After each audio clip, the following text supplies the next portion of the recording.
Hi, everyone. You're listening to Legacy Leap, stories from amazing people about their journey to pursue their passions. My name is Asha Palos. I'm an estate planning and elder law attorney in New York. And I just thought it would be great to listen to other people's stories about the amazing things that they accomplished. Our guest today is Beena Masellis. Beena is a founder of Baby Wisp, a children's company that has started from a small farmer's market table to a conglomerate. Let's chat with her and discuss just her journey throughout all of this.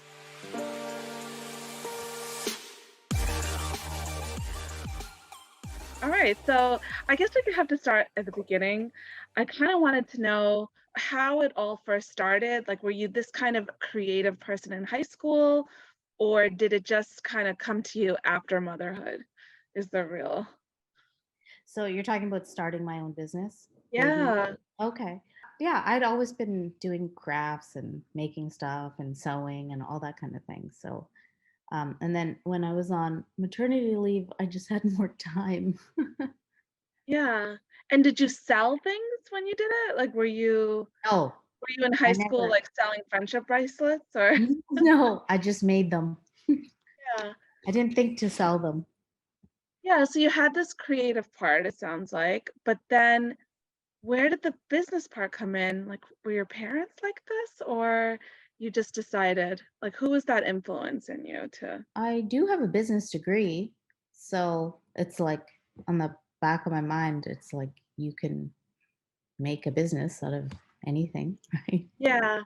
And is that what you wanted to do after you graduated, or No, went into I was in corporate? more like software. And Okay. then this was just going to be like a side hustle, a hobby. And it's just that it went so well, I gave it a go for to take it full time. Where did you work right after college? It was called Icon Office Solutions. They were like the same as like Canon, and I was a business analyst there. Okay, and how was that? Yeah, it was How'd you like fun. that? How'd you like that cubicle 9 to 5 life? Well, it was good because you actually meet people, right? Yeah. And there's a way to get out of the house. So I do kind of miss that aspect. Yeah, I kind of, like with all the COVID stuff happening, there's a huge debate like, oh, do people go back to work? Do they not? And I feel like, man, if I was in my 20s and I was single and I was stuck at home, I would be pissed, like, Mhm, because that was my real only form of, family and social life. mhm. Um, and then how long did you do that? 8 years.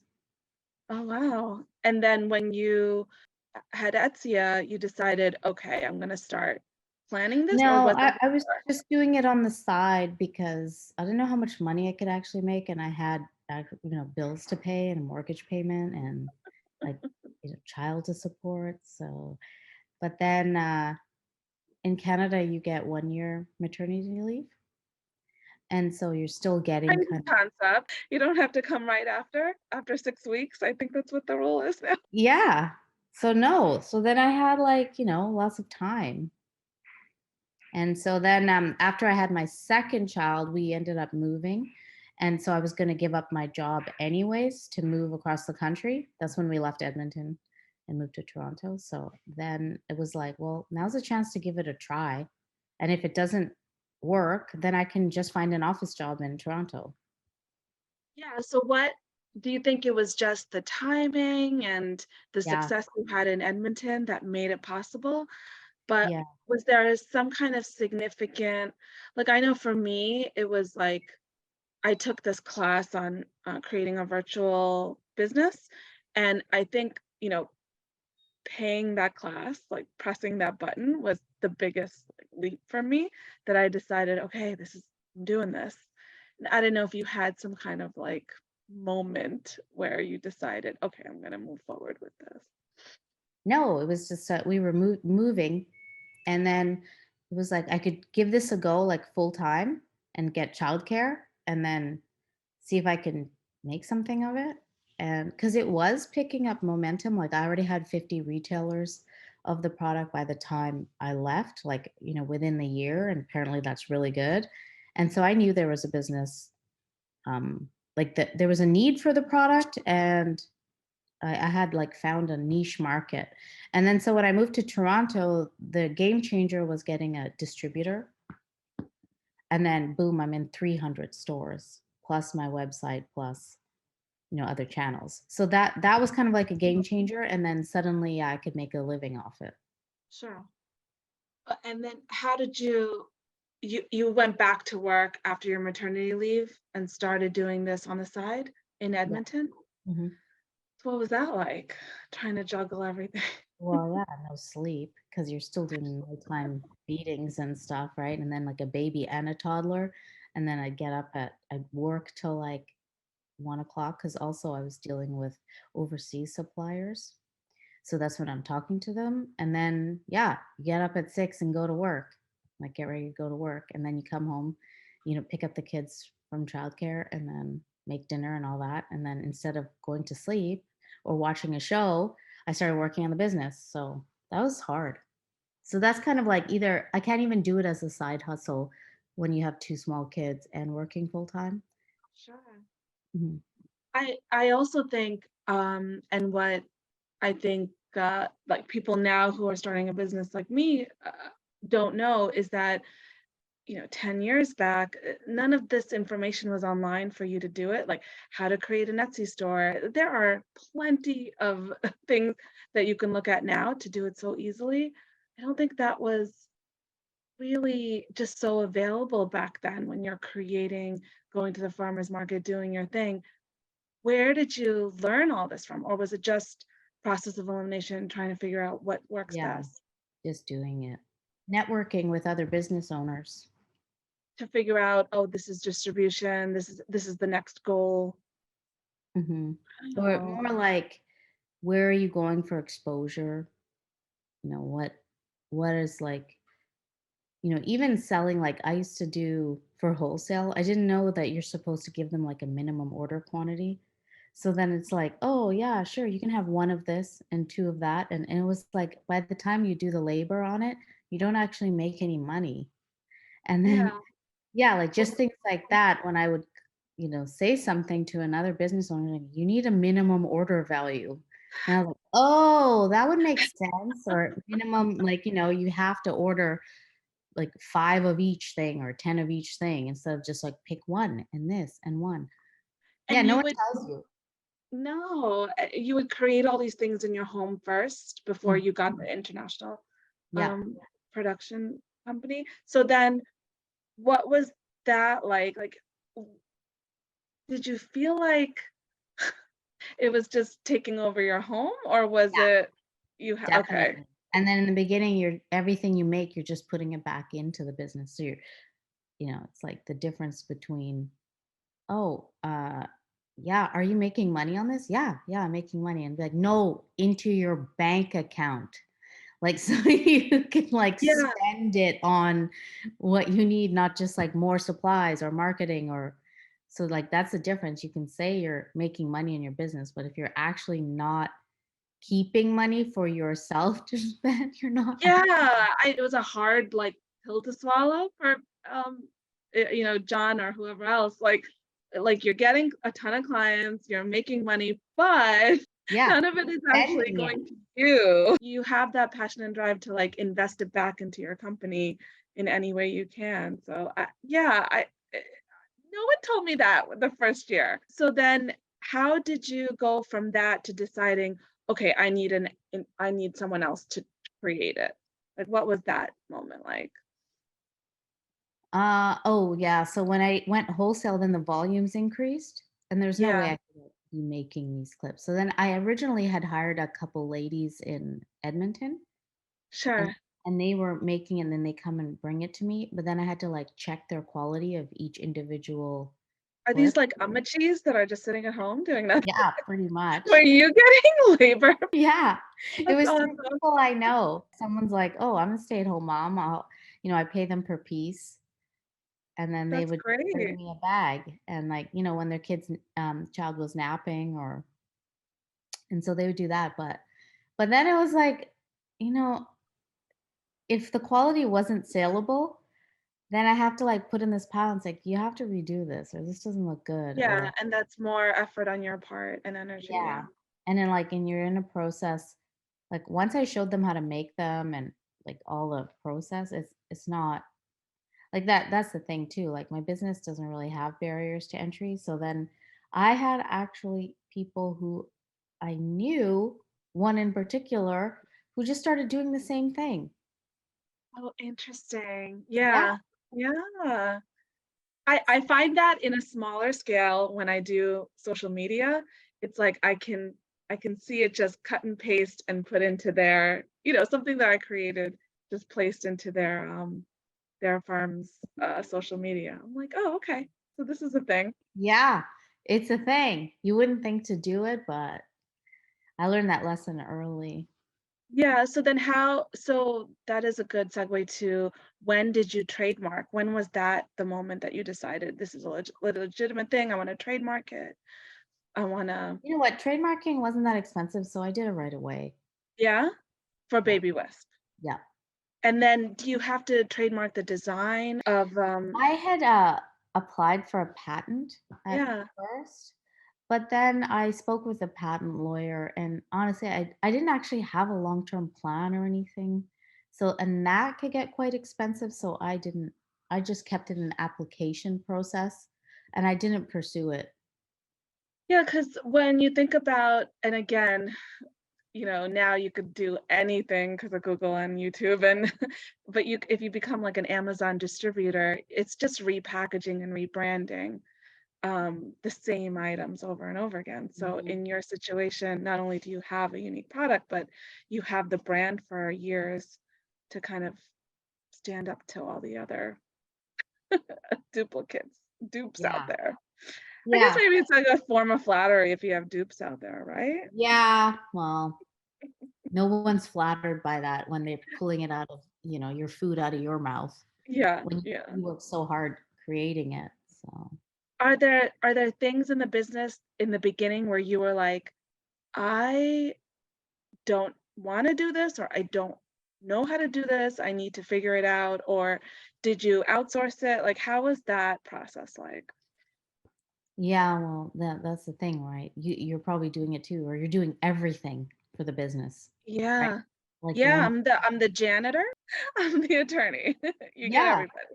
yeah, so that's a lot. So then, yeah, you have to start picking and choosing what is going to give you the return that if you spend on it or and like sometimes I'd be like, "Oh yeah, I'm going to pay someone to do this so that I can focus on that." But then I just avoid working on the that because I don't really want to do that either. Yeah, yes. There's a form of procrastination that's just getting all the other work done, Yeah, you know? like, you don't write That yourself a story like, "Oh, yeah, I'm gonna do that," and then you're yeah. like, "I'm gonna clean my kitchen instead," but I know what I should be doing. Ooh, But it's not like I feel like I'm still productive, so what's the problem? Like I'm not like just sitting and staring at the walls, like I'm yeah, actually doing something. yeah. Yeah, that's a battle I have every day, Bina, every day. Yeah, Because it's I've hard. never really worked from home. I don't know if you had that same issue when you were starting. Like I never really was full time at home until today, or until this year. Yeah, no, same with me, and then so, uh, yeah, you are just going to the kitchen to get a glass of water, but then you see the dishes in the sink, then you load the dishwasher, and then as you're putting, like, a dirty dish towel in the laundry room, you see laundry that needs to go into the dryer, and then to get that in the dryer, you gotta pull the clothes out of the dryer, and you're You like, gotta "That pull it, and must then you be your." fold, and then you see a recipe. You're like, oh, I think I could make this recipe. And Yeah. then, wait a minute, I swear I did work today. Exactly. So that there is you gotta yeah. And then the other thing is when you're at home in the evening, if you get an email, then you end up going and sitting at your desk for 2 hours when you didn't mean to, but if your office wasn't at home, you wouldn't be doing that. Yeah, I found myself last night just working on something at like let's say 10:30, and I heard John snoring, and I was like, you know what? I'm just gonna be near him, like hear him snore while I work, and somehow that was more comforting. Like somehow that made more sense than me being away. Yeah. At the same time, doing corporate for 15 years or whatever, I I could get distracted there easily too, and it was hard to do the 2-hour commute, go and say hello to everybody and then think about what lunch is going to be for 10:30, and so I could distract myself anywhere. It's fine. Um okay, so then what was the initial reactions of the people around you when you first kind of said, I might start going to the farmers market and selling this, or I Oh, you might do want this to full hear my time? parents' reaction? That's why we're doing this. Oh, That's why we're doing masters എടുത്ത് പിന്നെ hair clip ഉണ്ടാക്കുവാ. Like they were so embarrassed. Like, oh, boy, craft അങ്ങ് ചെയ്യ്. And it's like all like not not nice. Get your glue and ribbons out, Beena. Yeah. We'll be in Like the other that's room. that's what you did with yourself. Why did you even go to university? Now Oh you're my just like God. crafting. And then when did you feel like, oh, okay, they're proud of me? Or has that come? Has it No. Is it ever enough though? That's what I always think in my head. I'm like, it's never Have gonna be you enough. have you felt any pride from your parents of what you're doing? I think their job is to just keep putting us down. Or if they like I was telling somebody, oh, my dad said, oh, good. Like, and that is the biggest thing in the Mind world. blowing. Because he sighed a little, he smiled, and he said, oh, good. I'm like, oh my God, 100% approval. Yeah, I think he was happy. I'm not sure. Maybe. To the outside person, that might not be as comforting. Okay, all right. What about like people your age who went on, who are like doing what their parents told them, working in corporate, doctor, doing the But stuff I don't that think that those people think about the alternative, right? Like you're raised in a certain way to like become a pharmacist, and then you're going to be a pharmacist. yeah. But did you feel like you always kind of thought differently, or and not did exactly what, the community was telling you to do, or was there like a moment where you were like, you know what, this is not worth it? Yeah. I don't know Yeah. when that was for me either. Yeah.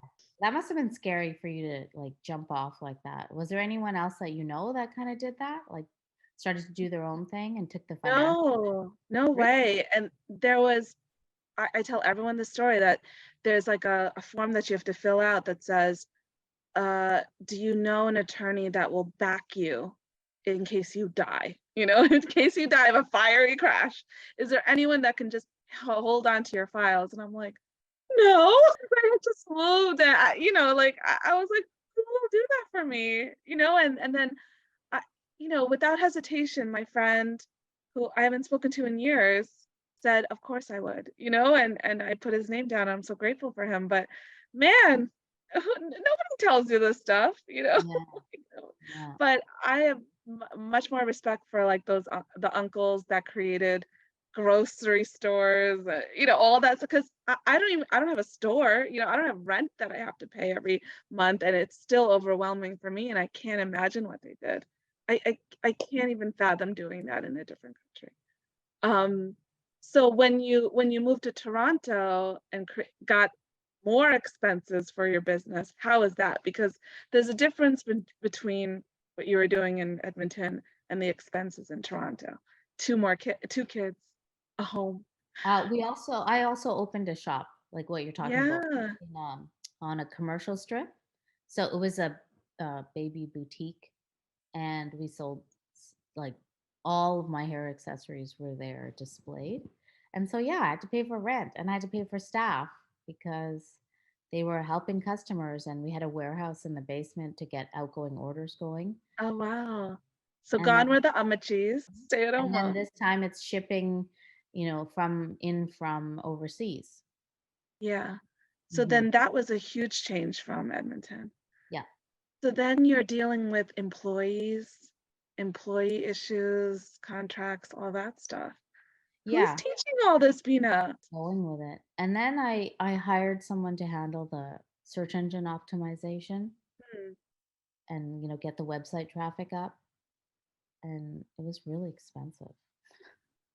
So yeah, that I think has been more kind of brought more to the people, like I can create my own website now. And those things, I don't think, when I try to do this about 7 years ago, I tried to create this firm, and none of those options are there back then. Like if you wanted to create a website and get people in, it's going to cost you thousands, and now, my expenses are so low when it comes to creating a website and talking to people and doing what you need to do.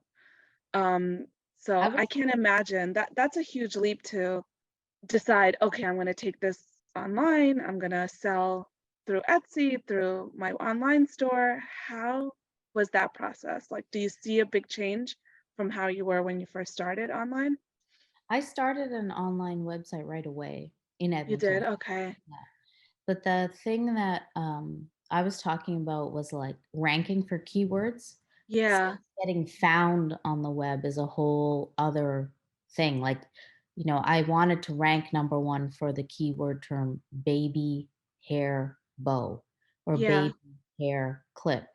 So that costs a lot of money to do. So if someone types that in a search bar and you want to show up in the top three, you're paying a lot of money to get backlinks to To all of it. I mean, it's tedious work. I mean, just to put it on my website alone, I'm talking days it took me to like add those keywords into each page. I can't even imagine. And they're doing more. They're going out into other websites and getting your name out there. Mhm. So you felt like that was a huge, like it was worth it to do that for the business? No, it actually wasn't worth it No? because when I did the ROI and what I was spending and the increase in the revenue, I'm sure I increased traffic, but I wasn't able to convert enough to sale to make it worth it Oh, for how much I'm interesting. spending. Mhm. Oh, interesting. So then what do you think kind of um captured? Is it just the distribution centers that you had, like, or the stores that you had them in, or Mhm. Mhm. what what is it about social media that kind of helps you build your brand Well, social media is what started driving traffic to with your my. website? Mhm. Okay. And Mhm. that you're doing on your own, or you Yeah. brought someone in? Okay. Oh, I wow. I I had someone in, but then the problem is they don't, like, reflect the brand that I'm trying to create. It's hard to find someone with the right aesthetic, and, Sure, yeah. a lot of it is about being a small shop and women-owned, mom-owned, and then when you have a 21-year-old doing the posts, it's not, like, It's matching not the reflecting you. personality. Yeah. Yeah, like Fiverr is my like, friend. And so I go in there and if they're not asking me the right questions, I won't move forward because I know they just have like some templates that they're just going to send me, and it Mhm. is important to kind of get the gist of what you're trying to brand yourself as. So then you went from there to California. What was the goal in terms of Baby Wisp when you went to California? Because you closed the store? Mhm. Yeah. Yeah. Closed the store, and then I went back to home business after 6 years not being in a home business, or 5 Wow. years. And, well, it was more like I kinda put on the back burner because we were family in a new country, so I was more like trying to establish community, making sure the kids integrated, so it was kind of like back burner, but then it opened up a whole new market because now I could ship to the US cheaply instead of like through Canada making it international post was really expensive. Canada Post is totally different than USPS and Oh, how cheap it I'm is. aware when I try to buy stuff for Amy. Yeah, it's like So $14 shipping. And you're like, I'm what? like, damn it. How can you I sell a $6 I bow with know. $14 shipping? And then like Amazon is not really wasn't back then that big in Canada. People didn't just go to their Amazon app and order everything on there. Oh, And wow. so I wasn't even, I mean, I had an Amazon store in Canada, but it was nothing. It was like one order a month, like nothing. No way. Yeah, and then I came here and then, Amazon became a whole other channel for the first year I was here. But then, like you had said earlier, all the copiers from overseas undercut me and started ranking higher on my own brand name term. And then I'm spending more time doing trademark infringement uh, Sure. and stealing pictures off my website. And Amazon just became like this bitter experience. Well, that's the thing, because your brand can't shine on Amazon, but it can shine when it comes to like your social media, your website, your story. Like that's I mean, I'm speaking for myself. That's why I come back, like that's why I follow people or buy their products now, especially in the States. It's because I want to just support them. I think a lot of women do this, but it could be a man thing too. But I want to be able to say, like, I'm not just buying it because I need it, but I want to support somebody. I love what they're doing. So I think that's the niche you have compared to. It's not about buying the cheapest product for me either. I like to buy a story. Totally. Even when I go to a store, I want an experience. I just don't want you to put some plants outside and say $5 each. Like, I want you to Yeah. like, Put it in like this nice earthen clay pot with yeah, little, yeah, and like nice packaging, and you can see the yeah, effort in the aesthetic of it. I And agree. I think that's what you provide that that others can't really duplicate. is Um, that what you're gonna do with your law firm? Like boutique kind of? I I don't really know. It's like going into so many different directions. I think John described it best that I just have to be able to pivot. So in the beginning, I wanted it to really focus on Malayalis and trying to get them to do estate planning and be more aware of what happens. And then I know it's going to take like a couple of years to educate before people kind of, realize how important it is. So in the meantime, I'm just doing other things, just getting anybody and everybody to do estate planning, whoever comes my way, and then maybe just do this podcast because I want to learn more about how other people do it. It's just amazing when I see how hard it is to like go a different path, even when so many tools are at my disposal, and I'm amazed at how people just do it on their own, or go at it on their own. You're not even the oldest child, are you? No, middle. It's just even more impressive. It's been 15 years, since I started this. Yeah. And Mm. do you feel like you pivoted? Because it sounded like you did. Like you just went with what was working at that moment, and just farmer's market is what I needed at the time. And then Yeah, and now I need to pivot again because my market is getting younger and I'm just getting older.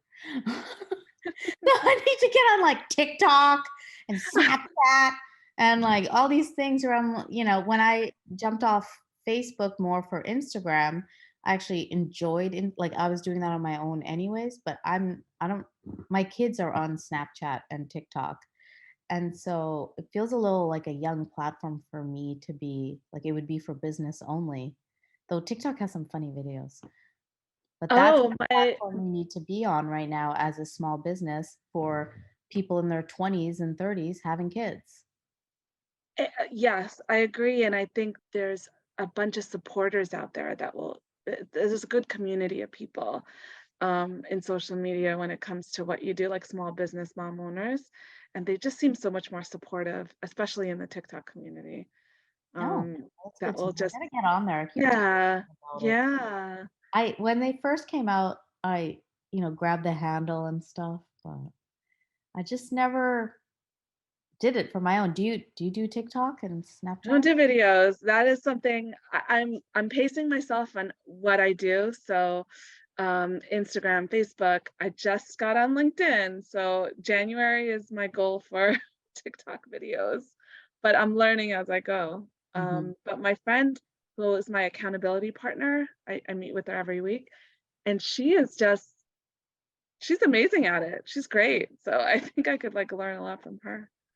Um, but that idea of pivoting, I mean, I was in law firms where, the typewriter was very active, like, because when they find a system, it fits, it works, they don't change the system.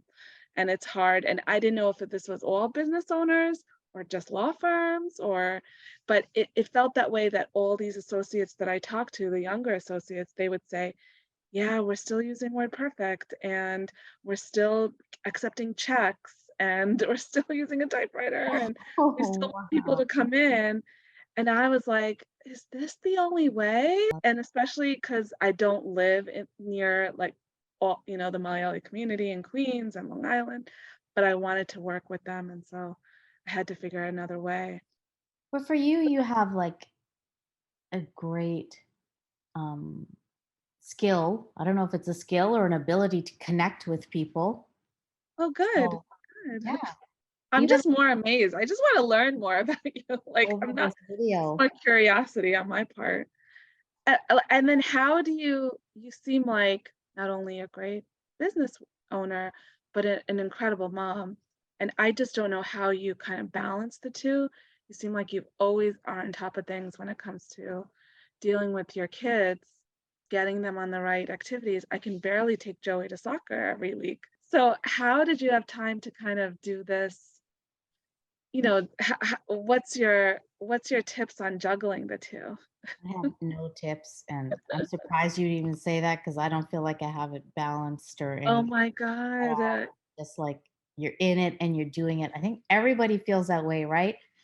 Like even like my husband, right, Donato, he's just like always trying because he's a great partner. He's doing half of everything. So, we're kind of like dividing and conquering and trying to balance it.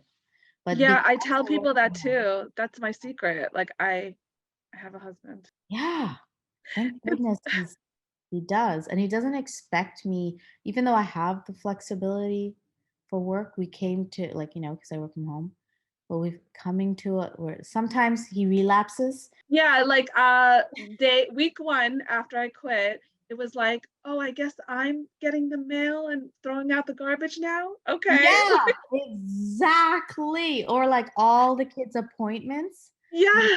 the dentist, the eye appointment, the doctor, kids home from sick from school.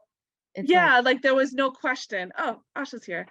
And I'm yeah, like, "All right, they we're just gonna have to care. have a little discussion about this." Yes, exactly. Because I saw, the best was, and it's not like he ever says anything. He's such a nice guy. He doesn't say anything, but he got cranky one day because, dinner wasn't, we had to figure out what dinner was. And he was just like, ah, and I'm like, I know why you're cranky. I know you think I should have made dinner. Yeah. Like, we're gonna have a You talk were about home this. all day. Yeah. Like as if you're home all day. No, I was at work, which is located in my home. In my home. And like as much pressure as he puts on me, I'm like, dude, I'm putting as much pressure on me too. Like, I know I should be doing the laundry right now, or. And so during the summer, it was more visible to him because he's a teacher and he's at home. So he saw, okay, Asha really does sit in her and Yeah. sit and work. She's not just, going. Yeah. Um, Scrolling Instagram. yeah.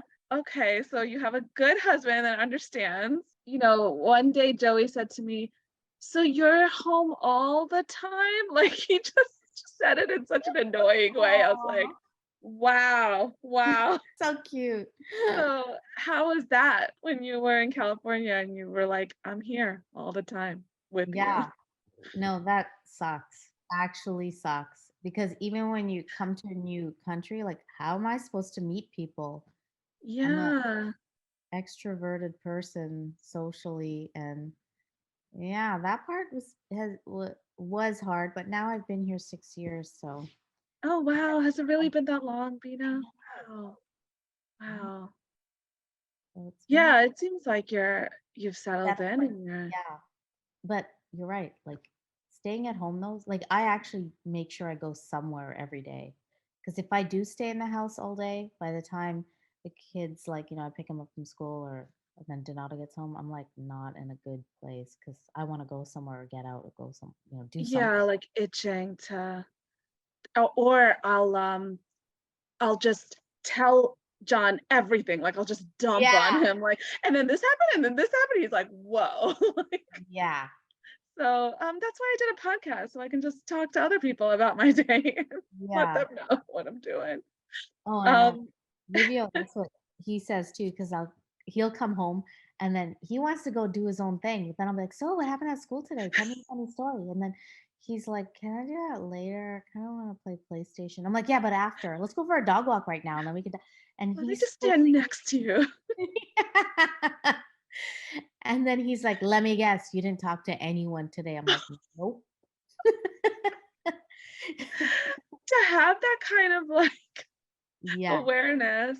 he's Yeah, I 13, so I feel like that's a difference when it comes to parenting versus our parents' parenting. Like, we want to have the business, we want to like be accomplished, but we also want to have like a different kind of relationship with our parents than with our kids than our parents had. Not that what they did was wrong; they did what they had to do. and they But did what they knew based on their culture and how they were raised, so yeah, yeah, and when I tell my dad, but I want to do something I love, yeah. like, it's just like, but you're working at a company and you're getting, like, I was working at a corporate where I got cookies at 4 p.m. and I got a 401k and, they matched it and there was a Paid gym and vacations. they let me have two, 2 weeks.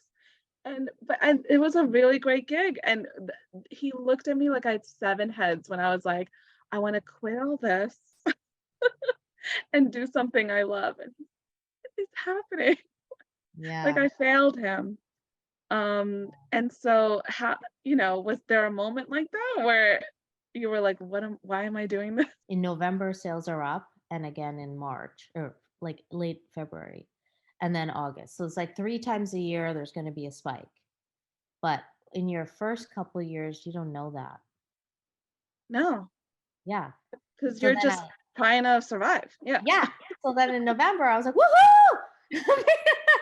Spend, spend, spend, Yeah. spend. Yeah. You And then get something, you get a gift. You get yeah. And then January is like nothing. I'm like, "Oh my gosh, what is happening? My business is tanking."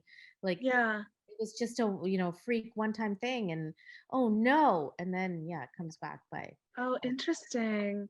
yeah, and Oh, then I'm that's good trying to know. everything I can, upping my marketing, upping this, and it's still not coming. I'm like, "Oh, no." Then after this kept happening, I was like, "Oh, that's normal, the seasonal." Yeah, when I was having this talk with like I worked in the insurance industry and insurance agents, I would just be like, but how? How do you survive that month without knowing what you're going to do this month? And it was just so unfathomable to me. And then, the glory of not having a 9 to 5 kind of trumped whatever, whatever problems I had in terms of monthly salary. So, Yeah. yeah, like, would you consider ever going back to a cubicle situation or I don't think I can now. 15 years out, like, working for myself. yeah. I don't want Hey, it's only been 7 months and I can't picture it. someone telling you what to do, and you have to be there at a certain time, and you have, like, hardly any flexibility. Though, yeah, it would be I feel like people who go somewhere to work and work for someone else, they get a lot of respect, like, "Oh, you can't do a certain thing because I'm Yeah, working." When I sure. say that, it's like, "Yeah, but you can just do it later. Why don't you just Oh, do this? Why don't interesting. you" And it's like, no, because that was, I need to finish that, at that time. I'd already scheduled it, and, that was my goal for tomorrow. I technically probably could change, but Yeah, but I'm not going to. yeah. Well, nobody relies on me like that, but I understand. Nobody thinks, "Oh, Asha can do that." But I see myself doing more, out of office, like, being more involved in the church or school stuff, and I have to rein it back a little because I know it's not gonna be good in the future. And I think we're in a position where we're lucky because our spouse is bringing in a regular paycheck. Oh, So, sure. we can be okay not, you know, pulling in the same amount every month. Yeah. Yeah, definitely, and insurance, because I'm on John's insurance. I think there was, Oh, like, a couple of different reasons why, even though I tried it in the past, that it kinda just, like, worked now, and post COVID, it really made a difference. And even then, like, how did you feel during COVID times? Like, what was the business like then, and how is it different now? Um, well, sales were much better during COVID. They went up, Of especially on course. Etsy. And so I just was reviewing my year over year sales, and I'm down from last year this time. Yeah, you feel that recession kicking in, Mhm, don't you? mhm. I Definitely. have like a eBay store and like like just random stuff, and I can see, people aren't buying, and Mhm. it's like a clear indication that Yeah. things are going to be different. So then how's that pivoting? Like, what do you do when, the sales are low? Something else you put your energy and passion into? Are you freaking out? Like, do you I'm not start freaking out designing different anymore. things? I just start preparing for the next thing faster instead of scrambling at the procrastination thing. Yeah. Yeah.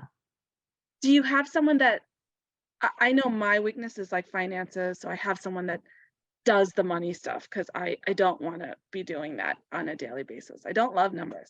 The Um, so bookkeeping? yeah, the bookkeeping and Yeah, stuff. yeah. So do you have someone that's been working with you for 15 years? No. I had someone in Edmonton, and then I had someone in Toronto, and now I have a firm doing it in San Diego. What's your kind of tips on picking the right people to work with you in this business? Like, do you get Uh, it from referrals? Like, what's your yeah, actually, that she was a referral, and then same with my accountant. So she does the books, and then at the end of the year, my accountant will do like, the government stuff. and are you hands-on on it? Do you I review it, but I don't, like, go in there and enter in my own receipts or anything. I will pay for that. I just upload it all to Dropbox, and we have a Yeah, sure. shared Dropbox, And and then they she'll go review into my it. QuickBooks and then put it all in there. So I can Oh, run a report anytime. yeah, to see that everything's on the up and up. I Do tried you to do it myself in the beginning because I was being cheap. Of course. Of course. It's This is what what I'm bookkeepers doing. make a lot of money per hour, which I had no idea. And yeah, so I was trying to, and then all what that would happen would be the end of the year. I didn't do it monthly. So then end of the year, I'm trying to gather receipts and looking at my bank statement. What was that? $50 that came out then. It just says miscellaneous. Like, what was that? Oh, it was like February and now I'm in December. I don't remember. Sure, I don't remember anything I did yesterday. Yeah. A So and in the beginning, you're like, "Oh, I'll do this when I'm making money." And yeah, then you're making money and you don't you're like, "Oh god." So, yeah, in the beginning, I was just doing all these like, "Ah, when I make money, this will really come in handy." And then when the process is there. So, I'm just waiting, Beena. I'm just waiting. yeah. But that bookkeeping, man, I don't know if I could do it. If I No, could, I'm so glad that I pay the money for that. yeah, okay. All Yeah.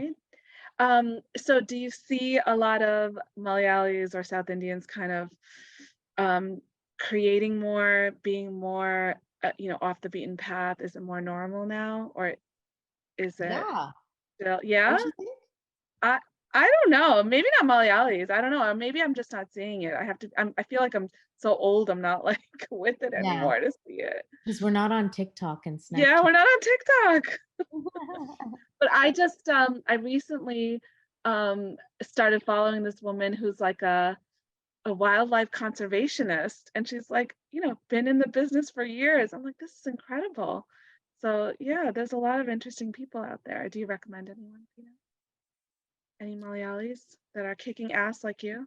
I don't no, not Malayalis, but I do follow a lot of like, Indian type accounts on Instagram, like the Juggernaut and Yes. right Brown History and Sada. Do you do Sada too? They're South Asian digital archives.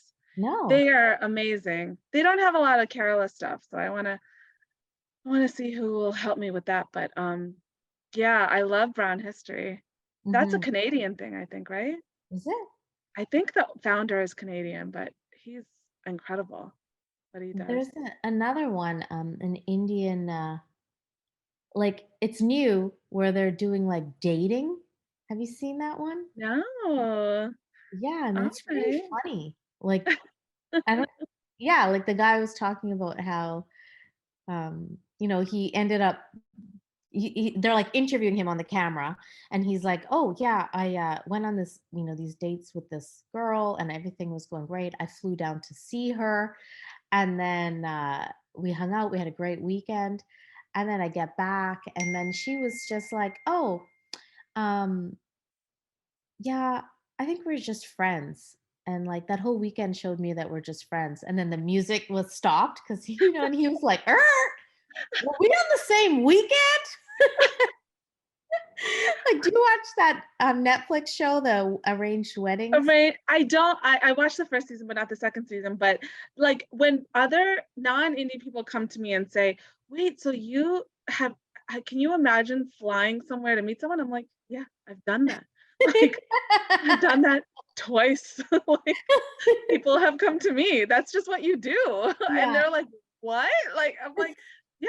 And I'm that girl who says, I think we should be friends after a fantastic weekend together. That might have been the guy that I was with, Beena. It's just like crazy concept to people. Oh, that's interesting.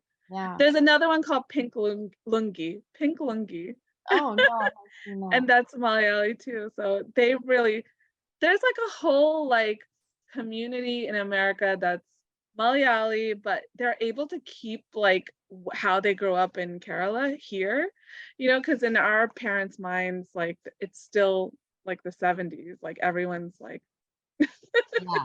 Yeah, they've gone. everyone's good. Mhm, mhm. How did the church take it? Like, were you involved in the church in Edmonton? Like, were they like, what are you doing? No, no.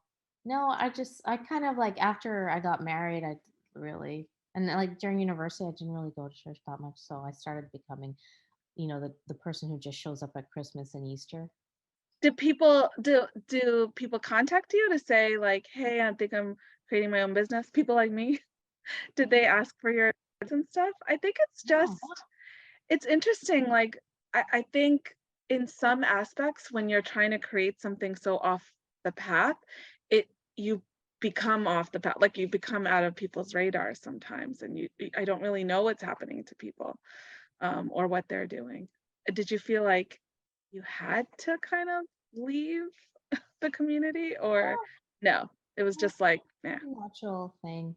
yeah, Yeah. It's like interesting. not much in not common, but like we're just going in different paths, like in the people there in the 3-hour services. With Jacob, Yeah. remember, not like so you only had to put in an hour, but like my whole Sunday? No. Ugh, no, I feel like Joey doesn't have that, but it was like my Friday, Saturday, and Sunday because I didn't have the soccer or like whatever. I know Lena always talks about all these cool extracurricular activities you guys had. I don't know if you felt that way, but I, Yeah, when we were kids, it was great because I actually do think that that gave me a sense of our culture and our history and how rich it is, which my kids are not getting right now at all. Like there's a Diwali celebration at the school on Monday, and I was like, "Yeah, we're gonna go," and they're both like, no, but we're isn't not." that progress when they feel that as lame as like, I don't know, going to like a Thanksgiving celebration or something? Like, isn't that, no, you don't think that? They just, I don't know. I feel like, man, they should be like proud of it, or even we want to go to India in Yeah. July, and they were both like, "Do we have to?" Oh my God. And I'm like, "You haven't been there. You should be happy that." You should be excited that you have this opportunity Yeah, to go there. they both don't want to go. It's so interesting because for me, I went to India so many times and it was like, I just went to grandma's and came back. Like it was only like in college or after law school when I realized like, oh, that was pretty cool that I got to go to a different country Yeah, every year, every couple of years. Yeah, it doesn't really resonate with kids until later, hopefully. hopefully. What you're doing is good. Well, they've never been, right? I haven't even been there. I've only been to India. Now, my white husband has been to India more than me because he goes to work in Because it goes Bangalore. for work. Yeah, Yeah, it's more common I've only now. been there like 4 times. That's so funny. I thought, um once I got married, or after school, I'm never gonna go there because everyone's here, all my family's here. It just wasn't a thing. And then when I married John, I was like, holy crap! Like they didn't live in like like they lived in the city, Yeah. or suburbs, I would say. And so there's like a whole world that I didn't know, and it's nice to go back and kind of see how he lived and And all the uncles and aunties that still live there. Like his family was the only one that came here. So everybody's there, loving life, thriving, doing cool things. So I can't wait. well, yeah. And we're so lucky to have that heritage and the connection to it. Like we know where we came from, which village, which country. Like, there's, having moved to America, there's so many people who are lost because they can't trace Yeah. where they're from. Like you know, Yeah, and it's like a hard thing. Or I, I used to, I was part of this historical society, and they were all like, they did like ancestry.com, but like old school, like so they would like look at the books and Mm, travel to this library to see the church where the Bible had like their baptism records. And I'm like, wow, like we yeah. should be really, I really do want to, initially I wanted to like kind of interview uncles and aunties and like talk about their struggles and how they got here and what the path was. But they're a little, they've been kind of private for so many years, for many decades, that they're hesitant to kind of tell their story a little. Hmm. It's frustrating. So hopefully maybe in the future I can do that. And you'll never get off the phone with Oh him. my, you say that. I swear, but when it comes to like recording and like having it preserved, it's like they all just start fixing their hair and saying one word answers. And I'm like, what, uncle? Definitely my dad, no. He's not capable to give a one word answer. Try it. If you're looking for content, I'm not saying All right, Chaco uncle, you're next. Oh, Beena, thank you so much for talking to me and recording this and doing the podcast. I don't know what's going to become of this, but I am just so grateful that I could have an attempt to tell your story to others Aw. because it is really incredible. Babywisp.com. Yeah, you know what I'll do? I'll kind of like preview it, and like add you to it. Not that I'm saying I have followers, but it'll be like at least a community that might know you more. So Yeah, I appreciate that. Thank thank you, Beena.